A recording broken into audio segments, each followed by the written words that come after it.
जय गुरुदेव। अब तक आपने पहले सुना कि गुरु भाई सुभाष चंद्र टगोत्रा जी किस प्रकार से गुरु की तलाश में यहाँ वहाँ भटकते हैं और इसी सिलसिले में वे अपने दोस्त के साथ एक भारती बाबा से जाकर मिलते हैं जो कि एक तांत्रिक था और काफ़ी दुख उठाते हैं। अब उससे आगे का एपिसोड आप सुनिए। गुरु भाई बतलाते हैं कि मैं JSS चान योगदा सत्संग सोसाइटी, उससे भी काफ़ी लगाव था। योगदा सत्संग सोसाइटी योगानंद जी की है। मेरे पिताजी मेरी इधर उधर की तलाश से बहुत परेशान थे, तो उन्होंने मेरे को स्ट्रिक्टली कहीं भी जाने के लिए मना कर दिया और बोले कि मेरी इजाज़त के बिना तुम कभी कहीं नहीं जाओगे। मैंने पिताजी को JSS का मेंबर बनने का फॉर्म भरकर दिखाया तो उन्होंने बिल्कुल मना कर दिया और बोले कि जब टाइम आएगा तब मैं खुद तुम्हें जाने को बोल दूंगा। मैं शादी का इच्छुक नहीं था, पर सन 1982 में जनवरी में मेरी शादी हो गई। मेरे ससुराल वालों के एक गुरु थे जिनको वो लोग बहुत मानते थे।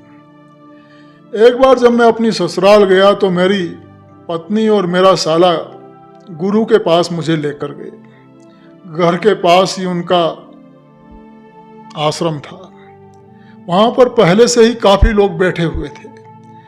मुझे गुरु की तलाश तो थी ही और मैं यही सोच कर गया था कि शायद यहीं मेरी तलाश खत्म हो जाए। इसलिए मैं पूरे मन से मैंने उनको प्रणाम किया और बैठ गया। मेरे को ये पूछने लगे कि कभी किसी साधु महात्मा से मिले हो, कभी भगवान को माना है। मैं कुछ बोलता कि इससे पहले ही मेरा साला बोल पड़ा कि महाराज जी ये नया है, पहली बार किसी से मिल रहा है, ये क्या जाने महात्माओं को। तो ये बात सुनकर वहाँ सब लोग हंस पड़े। मैं चुपचाप बैठा रहा। महात्मा जी इधर उधर की खूब बातें करते रहे, अपनी मान बढ़ाई की और न जाने क्या क्या। मैंने ये किया, मैंने वो किया, लोग मुझसे डरते हैं। उनकी बातें सुनकर मुझे बड़ा अजीब लगा। सोचा कि कहाँ फंस गया, यहाँ तो कुछ भी मिलने वाला नहीं। तो मैं उठ गया, दूर से मैंने प्रणाम किया। तो महात्मा जी चिल्ला पड़े कि कहाँ जा रहा है, बैठा रहे। तो मैंने कहा कि फिर कभी आऊँगा। तो महात्मा जी बोले कि तू पाखंडी है, कब आएगा। तो मैंने कहा कि जब याद करोगे तब। तो वो महात्मा बोले कि क्या तू मेरे मन की बात जान सकेगा। तो मैंने कहा कि कोशिश करूँगा। तो वो फिर बोले कि चुपचाप बैठ जा, लेकिन मैं फिर वहाँ से चला आया।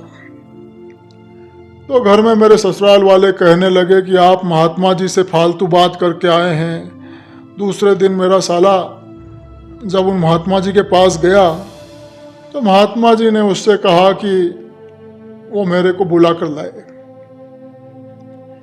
तो घर आकर साले ने मुझसे कहा कि चलो महाराज जी तुम्हें याद कर रहे हैं, कोई हल्ला गुल्ला तो करना मत, हमारी बड़ी बदनामी होगी। तो मेरी सास बोली कि मैं तुम्हारे साथ चलूंगी, आप चुप रहना, अगर वो कुछ बोल भी देंगे तो चुप रहना। तो हम लोग वहाँ पहुँचे। मुझे देखते ही वो महात्मा चिल्ला कर बोले कि बता, मैंने तेरे को कब याद किया। तो मैं बोला कि रात को 7:30 पर जब आप दरवाज़ा बंद करने लगे तो आपने चिटकनी को दाहिनी तरफ बंद किया। फिर सोचा कि कल ये तेरे से पूछूंगा और फिर बोल्ट को राइट से लेफ्ट की तरफ घुमा दिया।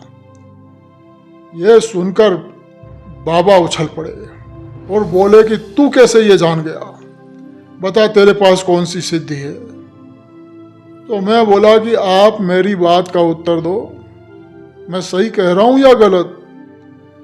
तो महात्मा सबके सामने बोले कि मैं अपनी सारी प्रॉपर्टी तेरे नाम करता हूं, तुझे मैं अपना वारिस बनाऊंगा, मेरे को तेरे जैसा ही चेला चाहिए था। तो मैंने साफ लफ्ज़ों में कह दिया कि जो आपके पास है वो मुझे नहीं चाहिए, और जो मुझे चाहिए वो एक न एक दिन मुझे ज़रूर मिलेगा। तो गुरु भाई बतलाते हैं कि इस तरह और भी साधनाएं मैं करता रहा। बाइबल का डिप्लोमा भी मैंने किया, गुरुद्वारे और मस्जिदों में भी मैं गया। तो फरवरी सन 1985 में मेरी मुलाकात एक सज्जन से हुई जो मेरे डिपार्टमेंट में पुणे से आए थे। बातों ही बातों में साधु महात्माओं की बात चल पड़ी। तो वे बोले कि अगर सच्चे महात्मा से मिलने का शौक है तो चलो मेरे साथ मथुरा, वहाँ एक रियल संत बाबा जय गुरुदेव हैं, एक बार वहाँ जाकर देख लो। तो मैंने बिना पूछताछ के उन्हें हाँ कर दी और 4 मार्च सन 1985 उस दिन चलना तय हो गया। मेरे पिताजी ने बिना पूछे कहीं भी जाने का मुझे मना कर रखा था, इसलिए 4 मार्च को सन 85 में मैं और मेरा दोस्त घर आए और मैंने पिताजी से बाबा जय गुरुदेव जी महाराज के पास जाने की इच्छा प्रकट की। तो पिताजी बेझिझक मान गए। तो शाम की ट्रेन से हम लोग रवाना हो गए। दूसरे दिन दोपहर को करीब 2 बजे तक हम आराम से मथुरा पहुंच गए। तो जो साथी मेरे साथ थे उन्होंने परम पूज्य स्वामी जी महाराज से मिलवाया और मेरा परिचय करवाया। स्वामी जी महाराज बहुत प्रसन्न हुए और उस मेरे साथी को मुझे यहाँ लाने की बहुत शाबाशी दी। मैं संत महात्माओं के यहाँ के तौर तरीके जानता नहीं था। मैंने सीधे सामने से चरण स्पर्श करने चाहे तो स्वामी जी महाराज साइड हो गए। फिर जब मैं खड़ा हुआ तो मुझे भी उन्होंने शाबाशी दी। हम दोनों नहाकर भंडारे में गए, खाना खाया और फिर मेरा दोस्त जो साथ में था दादा गुरु महाराज की समाधि मंदिर मुझे दिखाने के लिए लेकर गया। समाधि पर जब मैंने मत्था टेका तो मुझे अनुभव हुआ, मैं बयान नहीं कर सकता, बयान किया ही नहीं जा सकता। मैं समझ गया कि आज मैं सही जगह पहुंच गया। मैंने सत्संग सुना, नामदान लिया, रास्ता पाक साफ है ये समझ गया। जिस दिन घर जाना था तो मैं दर्शन की लाइन में बैठा हुआ था, लंबी कतार थी। तो एक इच्छा मन में उठी कि अगर यही कुल मालिक हैं, शहंशाहों के शहंशाह साक्षात परमात्मा हैं, तो मेरा पता ठिकाना मुझसे पूछें। तो गुरु भगवान सबके सिर पर आशीर्वाद हाथ रखते हुए जब मेरे सामने पहुंचे तो मैंने उनसे घर जाने की अनुमति मांगी। तो गुरु महाराज ने अपने साथ चल रहे प्रेमी से कहा कि इन्हें ऑफिस में ले जाओ और इनका पता ठिकाना लिखकर लेकर आओ। ये सुनकर मेरी तो टांगें कांपने लगी कि ये तो वाकई कुल मालिक हैं। शाम की ट्रेन से मैं और मेरा दोस्त वापस रवाना हो गए, लेकिन मन में एक विश्वास जग गया। घर जाकर मैंने स्वामी जी महाराज का फोटो पिताजी को दिखाया तो फोटो देखते ही पिताजी चौंक पड़े। बोले कि क्या यही है जिन्हें मिलने तुम मथुरा गए थे? मैंने कहा कि हाँ, यही तो गुरु महाराज हैं जिन्हें मैं मिला और नामदान लेकर मैं आ रहा हूँ। तो पिताजी बतलाने लगे कि 3 तारीख की रात को सुबह 4 बजे जब मैं सो रहा था तो एक प्रकाश का बिंदु सा मैंने देखा जो फैलता चला गया और चारों तरफ प्रकाश ही प्रकाश फैल गया। उसी तेज प्रकाश में से यही महाराज जी जिनकी तुम फोटो दिखा रहे हो प्रकट हुए और बोले कि कुलम कुल रचना करने वाला मैं ही हूँ, सारी रचना मेरी ही रची हुई है। पिताजी को परम पूज्य स्वामी जी महाराज ने आशीर्वाद दिया और फिर उसी प्रकाश में वो समा गए और सारा प्रकाश सिमट कर आलोक हो गया। पिताजी की बातें सुनकर मुझे पक्का यकीन अपने गुरु के प्रति हो गया।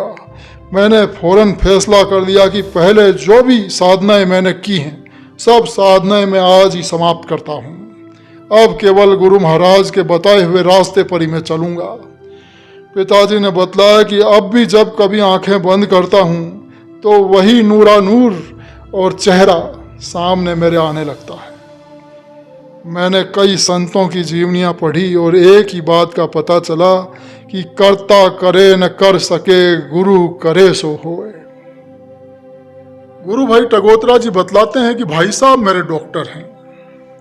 पिताजी जब बीमार हुए तो उनके पास वो चंबा चले गए। वे चंबा रहा करते थे।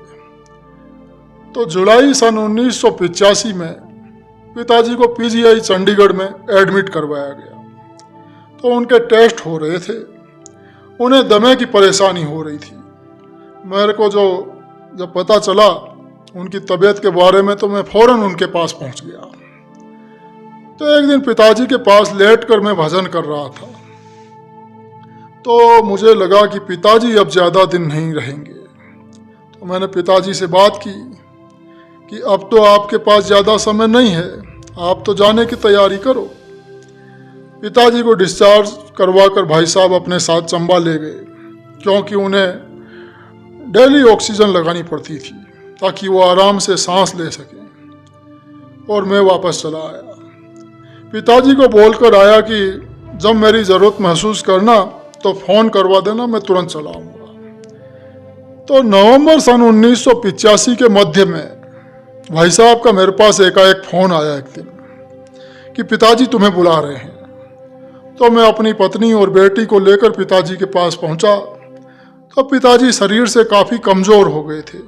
24 घंटे उन्हें ऑक्सीजन दिया जा रहा था और वो बड़े ही तकलीफ में थे, बड़े परेशान थे। तो मेरी उनसे अकेले में बातचीत हुई। मैंने उनसे कहा कि आप परेशान मत होइए। मैं ये जानता था कि नामदानी के सगे संबंधी को अगर गुरु पर यकीन होता है तो उसकी भी संभाल गुरु करते हैं और अंत समय में उनको लेने गुरु महाराज आ जाते हैं। तो पिताजी नामदानी नहीं थे, लेकिन गुरु महाराज पर विश्वास करने लगे। मैंने उन्हें यह भी समझाया कि मेरे शारीरिक पिता तो आप हो, लेकिन मेरे आध्यात्मिक पिता बाबा जी हैं। तो आप दोनों में संबंध हो गया।